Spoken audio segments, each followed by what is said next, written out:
Lisa Lam was last seen on January 31, 2013 in the lobby of the Cecil Hotel in downtown Los Angeles. She was vacationing through the West Coast, documenting the trip on her blog, and checking in with her parents every day. On January 31, those calls stopped. Lam had vanished. Soon the police were involved and her parents arrived to help with the search. They had nothing. That February, LAPD released elevator surveillance footage of Lam before her disappearance. The footage shows Lam behaving strangely in the elevator, appearing to talk with invisible people, peering around the corner of the door, crouching in the corner, and opening and closing the door. But what exactly is going on in this video raises more questions than answers. Theories range from psychotic episodes, to demonic possession, to unknown assailants. Hotel guests reported weird things happening with the Cecil Hotel water supply. They said that the shower was awful and that when you turn the tap on, the water comes black first for 2 seconds and then it goes back to normal. The tap water tasted horrible and had a very funny, sweety, disgusting taste. It was a very strange taste that is beyond description. On the morning of February 19th, a hotel employee climbed to the roof and used a ladder to investigate the hotel's water storage tanks. That's where authorities found the decomposing, naked body of Lam, whose personal items were found nearby. After an autopsy, her death was labeled accidental. In February 2021, a Netflix doc called Crime Scene: The Vanishing at the Cecil Hotel explored Elisa's tragic case and the history of the cursed Cecil Hotel. In September of 2014, a Utah teen returned to his home to find his parents and 3 siblings dead. In a notebook, a to-do list had been scribbled on the pages. The list looked as if the parents were ready to go on vacation. Items such as feed the pets and find someone to watch after the house were written, the Salt Lake Tribune reported. It appeared to be murder-suicide, but there was no suicide note, no prior indication that they would do this, no explanation. Police could not figure out why 2 parents would kill themselves and 3 of their 4 children. For a year, no one knew exactly what happened to the family, or what would drive the parents to do something so unthinkable. In January, police released more chilling details in the case. According to accounts from family members and an investigation by police, the parents were driven by a belief that the apocalypse was coming and an obsession with a convicted killer. As the Washington Post reported, friends and family told police that the parents were worried about the evil in the world and wanted to escape a pending apocalypse. But most assumed they just wanted to move somewhere off the grid. Investigators also found letters written by Christy Strack to one of the state's most infamous convicted killers, Dan Lafferty, who was convicted in the 1984 fatal stabbing of his sister-in-law and her 1-year-old daughter. According to trial testimony, he killed the victims at the order of his brother, Ron Lafferty, who claimed to have had a revelation from God. The story became a book called Under the Banner of Heaven. Police said Christy Strack became friends with Dan Lafferty, and she and her husband even visited him in prison. In 2007, ABC News documented a series of cell phone calls to families with terrifyingly specific death threats. The unidentified callers knew exactly what families were doing and what they were wearing. The families say the calls come in at all hours of the night, threatening to kill their children, their pets and grandparents. Voicemails arrive, playing recordings of their private conversations, including one with a local police detective. The caller knows, the families said, what they're wearing and what they're doing. And after months of investigating, police seem powerless to stop them. This went on with the Kuykendall family for months, who reported a caller with a scratchy voice threatening to slit their throats. When the Fircrest, Washington, police tried to find the culprit, the calls were traced back to the Kuykendalls' own phones even when they were turned off. It got worse. The Kuykendalls and 2 other Fircrest families told ABC News that they believe the callers are using their cell phones to spy on them. They say the hackers know their every move, where they are, what they're doing and what they're wearing. The callers have recorded private conversations, the families and police said, including a meeting with a local detective. In 1974, 24-year-old Wako University student Issei Sagawa allegedly followed a German woman to her home in Tokyo, Japan, broke into her apartment while she was sleeping, and attempted to cut a piece of flesh off her body to consume. When she awoke, she reportedly fought him and he was later captured by the police. According to a 2012 Vice documentary that covered Issei's bizarre story, he was mistakenly charged with attempted rape and his wealthy father paid the victim a settlement outside of court to have the charges dropped. 7 years later, in 1981, he allegedly committed a murder in France, shooting and eating a fellow university student, René Hartevelt. Issei creepily documented the entire experience with photographs and he was captured by authorities once again while attempting to dump the rest of her body in the Bois de Boulogne lake. He was deported back to Japan and committed to a mental institution. For reason unknown, his psychologists in Japan declared that he was sane.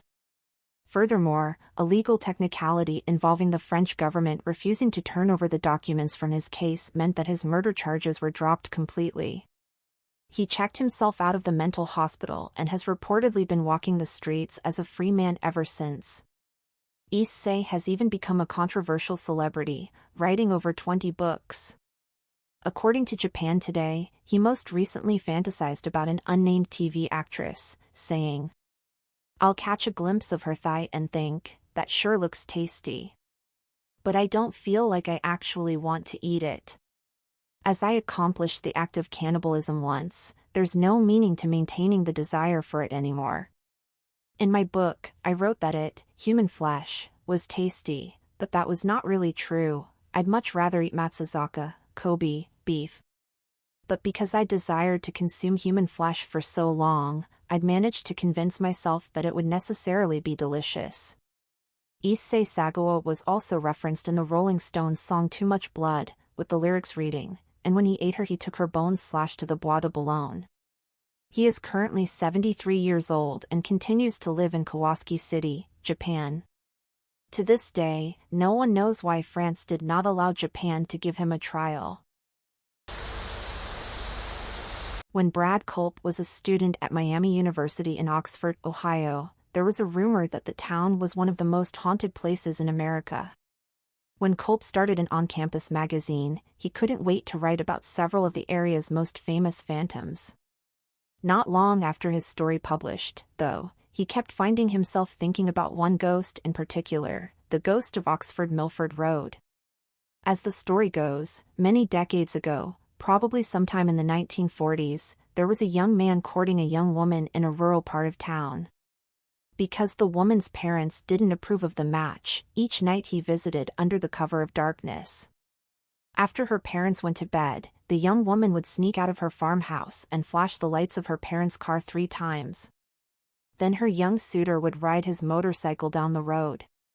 One night he took the turn right before her house a little too sharp, says Culp.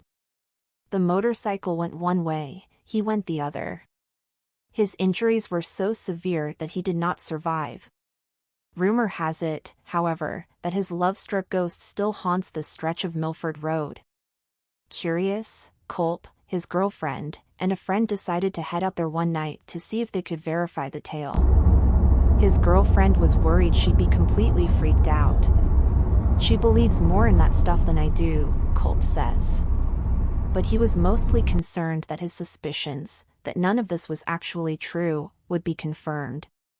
On this particular night, as Culp passed the abandoned farm, an idea came to him, and he pitched it to his girlfriend. How could she not say yes? Though reluctant, she relented, and Culp turned a short way into the farmhouse driveway. He killed the engine and flashed his lights 3 times. No joke, there was a single headlight that appeared 3/4 of a mile down the road, Culp says. "You saw it start to come, going pretty slow. It kept coming and coming. My wife was freaking out. It was coming closer and closer. As a collision seemed imminent, Culp turned on his car's lights. He expected to see a kid on a bike, bailing out from his prank now that he'd been caught. But there's nothing there. The light is just gone," he says. They got out of the car. They walked around, trying to figure out what it was they could have seen. To this day, we still talk about it. I saw something I cannot explain, he says. If you get him and his wife around a campfire, they'll swear up and down that the story is true. And if you're ever in Oxford, Ohio, consider parking for just a few minutes on Oxford-Milford Road at night to test your own nerve. Throughout Latin America, you'll hear variations of the story of La Llorona, or the Wailing Woman. Sometimes she's lost her husband. Sometimes she's lost her children. Sometimes it's both. But in La Parva, a ski spot in the Chilean Andes, the Wailing Woman is named Lola, and everyone in the area swears they knew her before she died.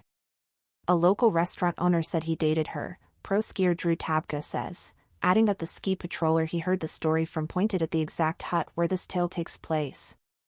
The story starts on a nice day in peak ski season. Lola and her young son plan to spend the day on the slopes. As can happen in the Andes, a thick fog rose up from the valley, which often precedes the arrival of a real storm. The clouds enveloped the two as they were making their way down from the top of the mountain, and they lost contact with one another, Tabka says. Desperate to find her son, Lola began screaming his name as she ran through the thick fog. Unable to see clearly, though, she stumbled down a steep slope and began sliding toward a rocky couloir.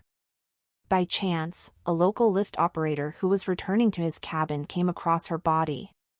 He was afraid she was dead, but on closer inspection, he found she was still alive, just barely, Tabka says. Her body was covered in lacerations from sharp rocks, and the only word she said, in the faintest whisper, was her son's name. The lift operator worked to carefully pull her body to his cabin, which was just up the hill. He bandaged her cuts as best he could and then ran to fetch the doctor. Together the doctor and lift operator made their way back to his hut, the fog hanging thickly in the air. When they arrived, though, the bed was empty. Neither the woman nor her son were ever found, Tabka says. But locals report hearing her wail for her child whenever they're near that lift operator's cabin. And here's the thing, Tabka does not believe in ghosts. Something, however, changes when he arrives in Chile each winter. Maybe it's the fact that, from La Parva, you can see up to Cerro El Plomo, an Incan child sacrifice site. Maybe it's because Tabka has simply read so many magical realism books by authors like Juan Rulfo and Gabriel Garcia Marquez. But sitting alone in his cabin in the Andes, with the wind whipping and the candles flickering, he swears that every now and then he just can't tell if what he's hearing is a woman or the wind.